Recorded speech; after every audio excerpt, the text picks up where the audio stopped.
अच्छा लगता है जब आप किसी खिलाड़ी को आप वक़्त देते हैं और वो अच्छा करता है। बीच में लोग पृथ्वी की बहुत सारे क्रिटिक्स चल रहे थे और बहुत सारे लोग बोल रहे थे कि उसको प्लेइंग 11 में चांस मिलेगा कि नहीं मिलेगा।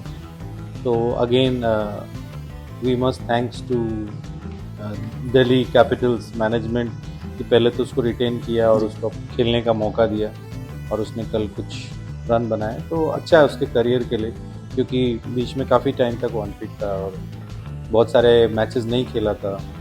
तो अच्छी बात है कि अब वापस से वो आईपीएल खेल रहा है और अगर अच्छा परफॉर्म करेगा तो आगे जो भी उसके आगे जो अपॉर्चुनिटीज़ होंगी वो खुलेगा।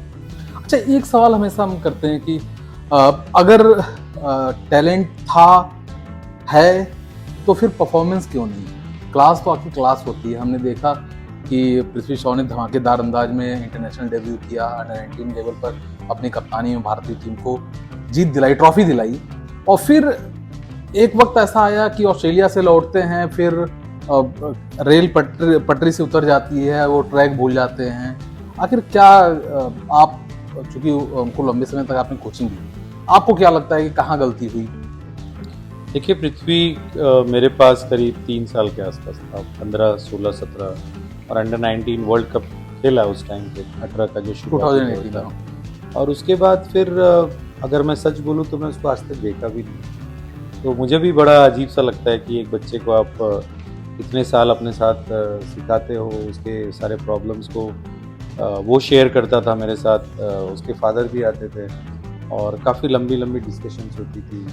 कभी कभी ऐसा होता था कि उसके मैच ख़त्म होते थे अराउंड 4 o'clock और उसके बाद भी वो प्रैक्टिस करने आता था। तो अच्छा हमारा एक दोनों का कंबाइंड हार्डवर्क था और मैं पूरा का पूरा क्रेडिट नहीं लूँगा, बहुत सारे और भी कोचेस थे जिन्होंने मेहनत किया।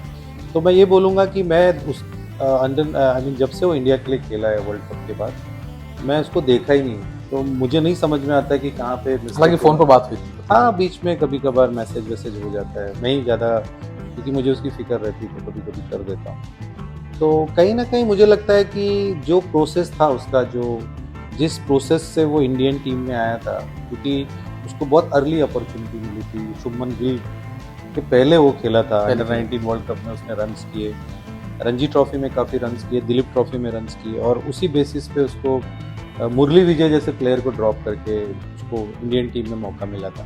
तो मुझे लगता है कहीं न कहीं जो उसका प्रोसेस था, जिस तरीके से आदमी को जब एक प्लेयर को इंटरनेशनल डेब्यू मिलता है, उसमें 100 बनाता है, उसके बाद वो मैन ऑफ द सीरीज़ भी रहा। तो मैं लोगों को बोलता था being Virat Kohli in the team he was man of the series, तो ये बड़ी अचीवमेंट थी। तो मुझे कहीं न कहीं लगता है कि जो प्रोसेस हम बोलते हैं वो शायद कहीं न कहीं कॉम्प्रोमाइज़ हुआ होगा, आई एम नॉट श्योर। जो उसको मेहनत करनी चाहिए थी और जिस तरीके से उसको और फोकस करना चाहिए था और जिन चीज़ों पे ध्यान देना चाहिए था, वो मुझे लगता है कहीं न कहीं ज़रूर हर खिलाड़ी जब अच्छा करके फेल होता है तो कहीं न कहीं ज़रूर होता है। तो I really don't know, but as a coach अगर मैं एक कॉमन बात करूँ तो मुझे लगता है कहीं न कहीं वो चीज़ कहीं न कहीं कुछ ना कुछ ज़रूर हुआ। अदरवाइज़ जिस तरीके से उसने शुरुआत की थी और अगर उसका वो 50% भी करता तो आज वो ज़रूर इंडिया के लिए अभी भी